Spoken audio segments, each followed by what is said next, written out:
bishan cibaadaad fara badan bilihii kale kula mid tahay laakiin nabigeenu salawaatu rabbi wa salaamu calayhi waxa uu si gooniya ugu khaas yeeli jiray inuu soonka badiyo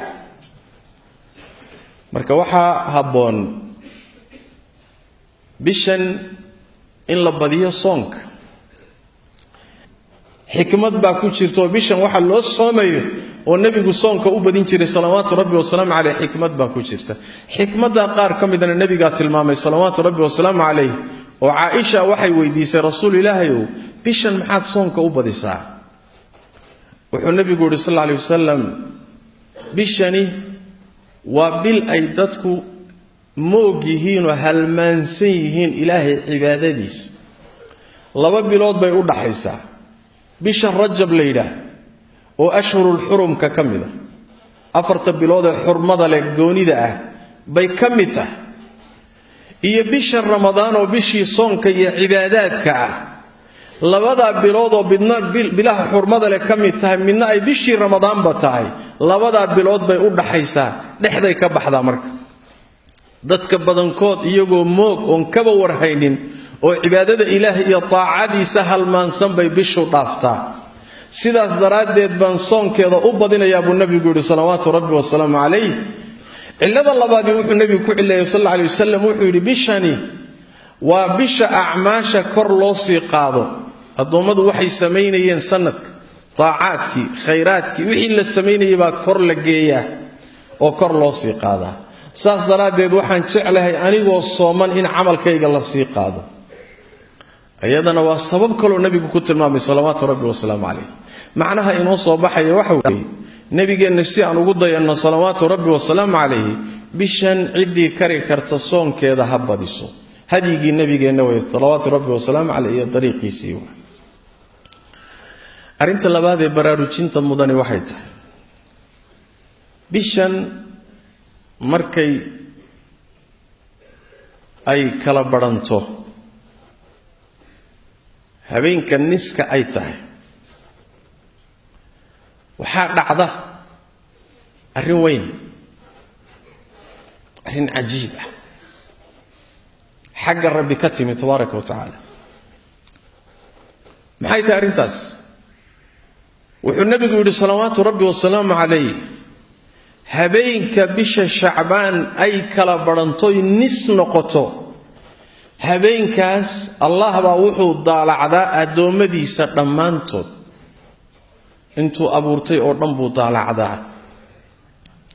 markuu daalacda kadibna wuxuu u dambi dhaafaa dhamaantood dambigooda waa saamaxa illa laba ruux mooyee ruux mushrik ah oo ilaahay iyo adoomadiisa ka dhaxaysiiyay wixii ilaahay gooni u lahaa xaqi alla gooni u lahaa oo cibaadadiisa ah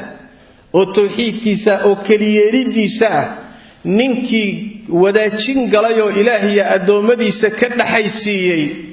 kaasi ilaahay marna u dambi dhaafi maayo waatan quraanku tilmaamayo inna allaha la yaghfiru an yushraka bih alla ma dhaafo in isaga iyo adoomadiisa wax la wadaajiyo la isugu daro ilaahay khalqigiisa waxa uu goonida ah inaad u leexiso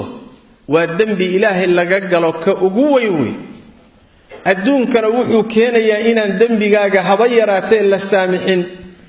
aakhirana wuxuu keenayaa inay jannadu xaaraan ka tahay naarna aad ku waarayso saas daraadeed mushrik ilaahay habeenka u dambi dhaafi maayo ka labaadeen loo dambi dhaafayni wax weeyaan waa mushaahin waa uqdad low waa xiqdile ruux xiqdi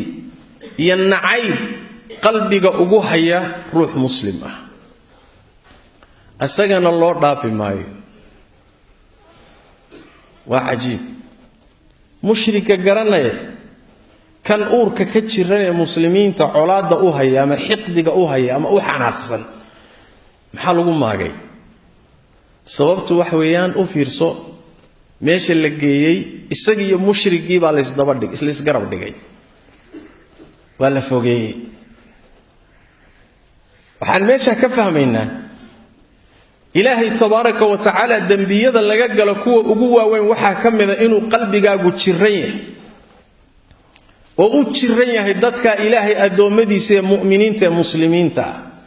waad nacab tahay xiqdi baad u haysaa xasad baa kugu jira nacayb baa kugu jira waa wixii Ilaahay diiday tabaaraka wa tacaala meesha kaliyana ma aha munaasabaad fara badan xiqdiga iyo calool xumada kugu jirteed muslimka u hayso waxay keenaysaa meelo fara badan inaad Ilaahay naxariistiisa ka qado dambi dhaafkiisa ka qado